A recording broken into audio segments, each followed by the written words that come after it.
Standing is healthy. I mean, it's better than sitting. Sitting for 8 hours is not healthy. I will say that. And in case I want to quick little Fortnite dance or hit the gritty, in case I want to whittly hit the gwitty, I can. Hey guys, Jollz here. We're starting something new. We're giving away one free coaching session every week. Watch until the end of the video to find out how. Enjoy the video. Hello? Hello. How's it going? It's going pretty good. How about yourself? Good, good, good. Chilling, chilling. So you won the free coaching, right? Yes. Nice. How's the act going so far for you? Pretty okay. MMR is not too bad. That's the best part. Like, I know rank resets suck, but at least it doesn't reset your MMR, right? So your MMR will still be like higher even if you are down a couple ranks. So the climb back should be easier. All right, yeah. So 162 damage per round this act. Okay, starting off strong. KD, close to 1. It's not bad. So what agents do you usually play? Or try to play? I usually play Jett, but if there's already 2 duelists that insta-locked, I can play Sage or Omen decently. Okay. So careful not to play too many different agents, right? Like you usually want to have like a smaller pool only because, you know, you're spending less time thinking about utility and you get to spend more time thinking about enemies' habits and stuff. So another thing too, I'm noticing you use the Vandal and the Phantom a lot. Which one do you prefer? And what are the cases that you use one over the other? I think I mainly try and stay with Vandal for consistency, but then I switch to Phantom whenever I'm just not hitting my shots with the Vandal. And I kind of just go spray with a Phantom. Okay, okay. For the most part, I am an op crutch, so I just kind of I do save up for it. No, it's good. It's good. Op is pretty good, especially if you have really good positioning. Okay, but be careful with swapping between Phantom and the Vandal. What I've noticed, at least for me, it's like usually if you're swapping between the Phantom and the Vandal, it makes you a little bit less consistent because both guns kind of handle a lot different. And like, if you're not hitting shots on the Vandal, the fix isn't, oh, let me just swap guns. It's like, oh, let me practice my aim. You know what I mean? I think swapping guns like that or changing sense or changing settings off of something like that, it's usually like a knee-jerk reaction. It's more of like a band-aid fix rather than fixing the root issue. I would highly recommend picking one gun and sticking with it for a week, just an entire week, only using the Vandal anytime you're going to use a rifle. And let me know if you notice more consistency in that case. All right, I mean, stats are looking good. So if you want to share your screen, I want to get it. Oh, shot. You cheating or something? Okay, so it is a 4v3. We are playing a bit aggressive, but it's fine. Our teammate is too. Nice. I was a little bit worried there you would keep re-peeking after you got that kill because you're low, you know what I mean? Always be careful with the numbers advantage like that. When you're up like that, 4v2 and you're low, I am playing so passive. The peak in general for the KJ I thought was good. I think after the KJ was a little scary is all. Good round, good stuff. You definitely want to buy at least full armor, and I like the Spectre buy. I would either go Spectre or Stinger. Can't go wrong with those. Oh, this is a little risky. So careful with grabbing the orbs like that. There could have been somebody there, you know what I mean? If I would have heard noise towards B, then it would have been okay to go with that play, but we didn't hear any noise anywhere, so just be a little careful. Okay, the op. All right, all right. Love to see this. It's about the opportunities you make. It was a little unfortunate. We were left on site by ourselves, right? In that situation, it's so hard. It's so hard to hold site with an op like that when you're gonna get pinched. I think after initially seeing them A main, maybe we kind of reposition towards spawn, especially if nobody else is with us. Yeah, if you had someone else on site there, I think it would have been fun. Out the crater, right? So, let's try. What can I do in this situation where I get smoked off, but every other angle is being watched? So you could just chill, right? I usually just chill. There's not really any reason to do anything. It's more of just like a patience game, really. Yeah, I would wait for the team. I would wait for a KO flank here on arcade. They have KO ult too. Spike planted. Oh, not the best ult. What are these ults? This Brimstone is doing some crazy. You should have ulted in the pocket. Nice shot. Quick switch. Okay. Nice job, nice job. Nice aim. Crisp. One thing I'm noticing, I'm not sure if you're noticing it too, every time you're getting a kill, you are quick switching every single time. Like you pull out your fan and then you go back to the gun. Yeah, I'm used to doing that with the op. I think it's just like ingrained in my head. It's very scary because it kind of like limits your ability to multi-kill. Definitely a habit I would recommend trying to avoid. Okay, good dash out actually. Oh, let's try. Crouching is bad. If you, oh, what? What was that? Probably tower. Could be arcade as well. Nice job. Nice job. Nice job. Always think about like where's my teammates coming from, what's clear, what isn't clear, right? And immediately I'm like, well, tower and arcade hasn't been clear, and if he was tower, he didn't peek us. Maybe he's rapping, so that's kind of like my thought process. Nice round though.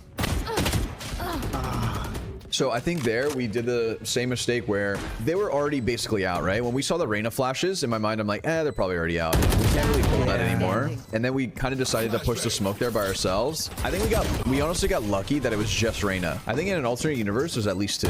And then you get 1 there at best. And that's if you hit like a good shot. In that case, I think we just give up the site and then we just kind of play retake. Stop. Pause the video right now and go subscribe. Thanks. It's a big issue that I'm noticing in this elo. It's just like a lot of people just take a lot of 1v2s. They're not like isolating 1v1s and they're taking fights at the wrong time. Easier now than ever. 1 enemy remaining. Nice. I thought I was gonna miss that. Yeah, a little scary. I'm not gonna lie, when you started pushing the smoke with your Marshall, I'm like, oh god. But it worked, so.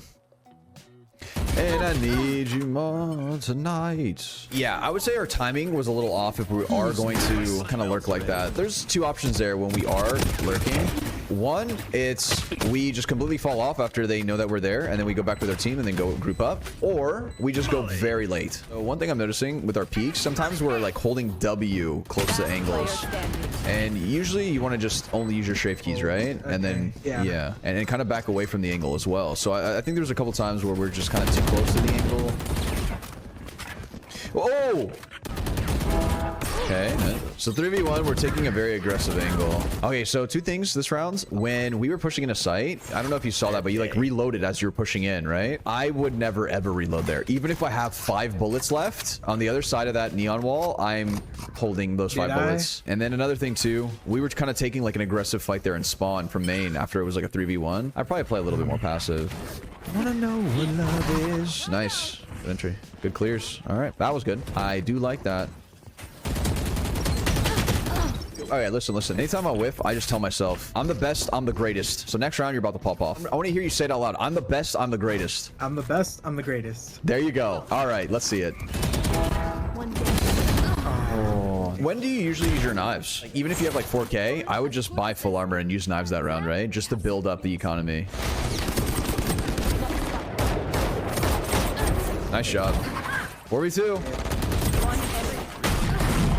Oh, nice. Good round though. Very good round. I love that. Oh, that was bad.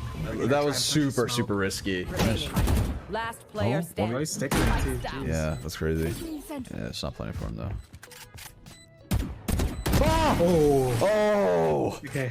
GG's. Oh my god. Take a test tube. So some econ stuff that I noticed was just basically with your knives, right? Anytime you have Jett knives, like in that round, even if you have enough, I would just drop my team a gun, or I would drop the gun that I currently have, and then I would just use knives and full armor for that round. That way, like, you can start building up an economy for future rounds. So that's like a little minor thing that I noticed. Okay, so this was like a multiple round thing where it's like we see a smoke and we just kind of push it, right? Like our team is kind of rotating from B, you just kind of throw like a smoke and then you kind of swing and then look for a fight. We just need to be like kind of thinking about where our teammates are when we're deciding to push and play aggressive. If my teammate is in sight and they're fighting, like there was one round where you had a Brim here, you got smoked off, but Brim got ulted, if you remember this. And then you kind of took this fight with the Sova, which was fine. But in my mind, I'm like, ooh, I'm gonna get ready to push this. The second my Brimstone makes contact, I'm gonna push this, right? And then I'm gonna try and fight with my Brimstone. So that was good. That was good. But if your Brimstone wasn't there and you do decide to kind of like push out like this is a bit of a grief because they're not looking at anything else. Everything else is clear, right? So they're just gonna be holding for you, and you're gonna run into like a 1v2, 1v3, at best a 1v1, and even that is like very slim because they're pushing into sight. Gotta isolate the 1v1s. We always have to isolate our 1v1s, and that's like the most important thing. So anytime like, yeah, you're by yourself and they're already out, we don't think we can get in a good spot where we can hold something, it's just way better. Just wait and be like, hey guys, they're coming A. I'll wait for you guys. Wait for your team. Maybe KO has ult for the retake. KO ults, you follow the KO in, and then you guys kind of just like take space that way. So that's something that you can do. But always just check from now on when retaking and pushing smokes and stuff. It's just like, is my team in sight? If they are we fighting for it, or are we gonna just play retake, right? Like these are basically like my thought process before pushing something like that. So sometimes our aim is a little bit shaky when it comes to like spraying and committing more than one shot. Your initial aim is really good. It's just normally like after that, and I'll show you something in a practice range to kind of go over that. How you should be playing 3v1s. There was one time where you guys planted, and then we were looking for the Yoru, and then you were just kind of chilling like this, waiting for the Yoru. When we're taking this kind of like stance, when we're just chilling here, you got to ask yourself, is our teammates in a spot where they can trade me if I die? If the answer is no, then we need to not play here. Not to say not to play aggressive. Playing aggressive is very good, but after you play aggressive, aggressive, you get that one kill.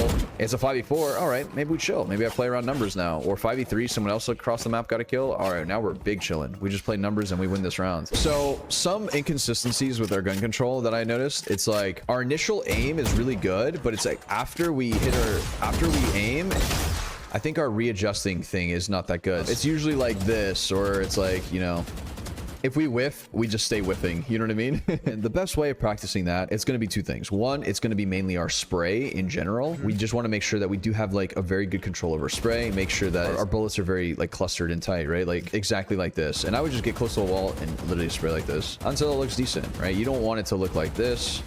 And then after that, you're just going to back up a little bit and then rinse and repeat until you have like a very good feel of where your bullets are going. So this is the idea behind it. And after you get a good feel of the spray, we're going to try initially whiffing and then correcting it to a headshot. This into a headshot, whiff into a headshot, whiff, headshot. And then after you get a good feel of where your bullets are going, we are going to then practice spray control. Aim on one.